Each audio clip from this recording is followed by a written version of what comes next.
Good morning, YouTube.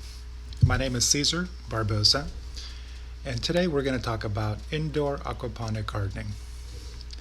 So aquaponics is a combination of aquaculture and hydroponics. Aquaculture, according to the Food and Agriculture Organization, is understood to mean the farming of aquatic organisms, including fish, mollusks, crustaceans, and aquatic plants. So what does that mean exactly? People farm animals for food or profit. Now the problem with this, in the aquatic sense, is that it takes a lot of chemical, biological, and mechanical filtration to raise fish or other aquatic life. This becomes rather expensive, and it takes a great deal of space. Now hydroponics is raising plants without soil. It's very effective, but you have to constantly add the chemicals or liquid fertilizer for the plants to grow.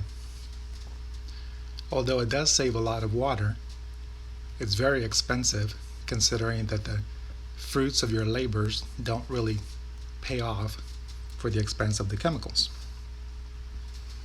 So aquaponics combines the two by raising fish and using the plants, mainly greens, vegetables, fruits, or herbs, to absorb the nutrients from the water. We all know that aquaponics can be done at a farming level with huge acres of greenhouses dedicated to growing lots of greens for grocery stores or herbs specially made for chefs for various prestigious restaurants.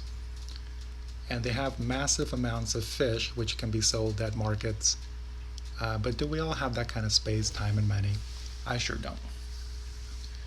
So when you take it to a smaller scale, such as an indoor aquaponic garden, you basically can grow your own fish, have enough greens like lettuce, kale, arugula, spinach, you name it.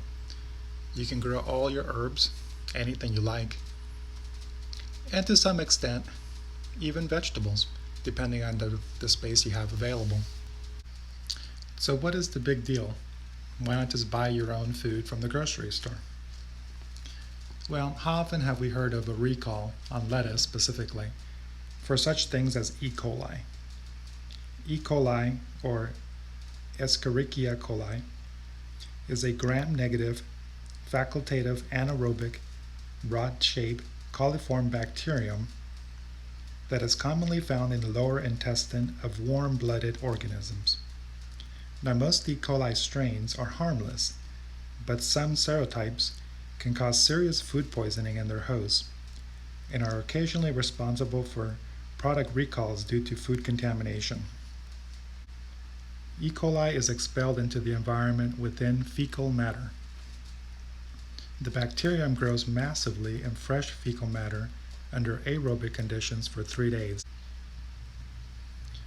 E. coli and other facultative anaerobes constitute about 0.1% of gut microbiota, and fecal-oral transmission is the major route through which pathogenic strains of the bacterium cause disease. The cells are able to survive outside the body for a limited amount of time, which makes them potential indicator organisms to test environmental samples for fecal contamination.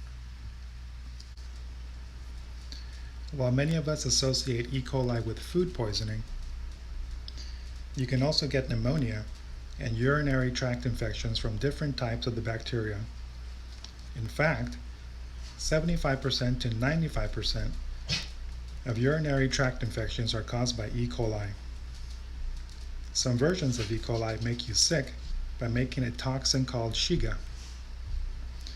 This toxin damages the lining of your intestine. The strains of E. coli that make the toxin are sometimes called STEC, which is short for Shiga toxin producing E. coli. One especially bad strain, O157H7, can make you very sick. It causes abdominal cramps, vomiting, and blood diarrhea. It is the leading cause of acute kidney failure in children.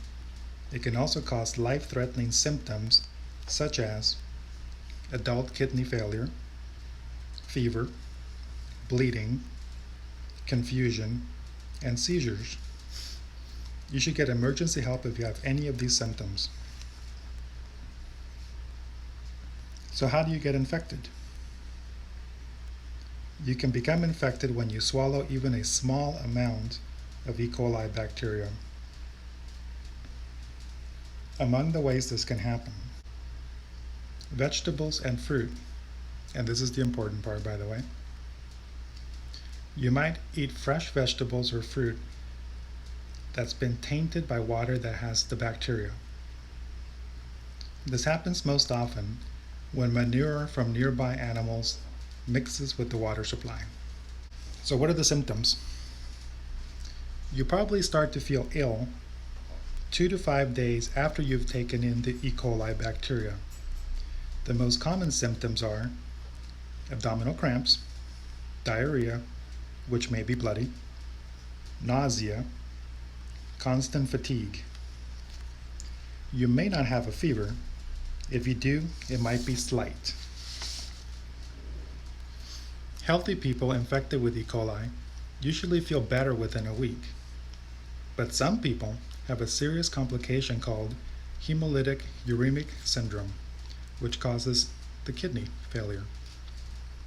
This is more likely to happen in older people and children. So what are the treatments? The only way your doctor can know for sure if you have an E. coli infection is to send a sample of your stool to a lab to be analyzed. Fortunately, the infection usually goes away on its own. For some types of E. coli associated with diarrhea, such as the watery traveler's diarrhea, antibiotics can shorten the length of time you have symptoms and might be used in moderately severe cases. It's important to rest and get plenty of fluids to replace what your body is losing through your vomiting or your diarrhea. Don't take over-the-counter medications that fight diarrhea.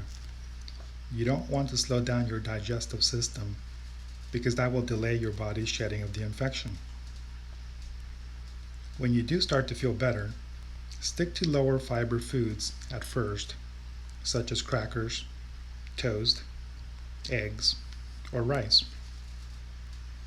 Dairy products and foods that are high in fiber or fat can make your symptoms worse. So how do you prevent this in the first place? One of the most important things you can do to protect yourself and your family against E. coli is to wash your hands, particularly in these situations. Before you prepare your food,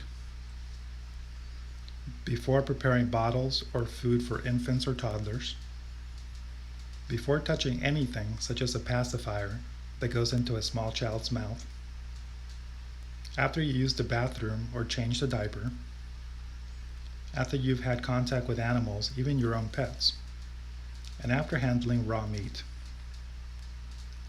You can also prevent E. coli infections by being careful about the foods that carry the greatest chance of contamination. Wash all your produce before you eat it. Be especially careful to get dirt off leafy greens such as lettuce and spinach.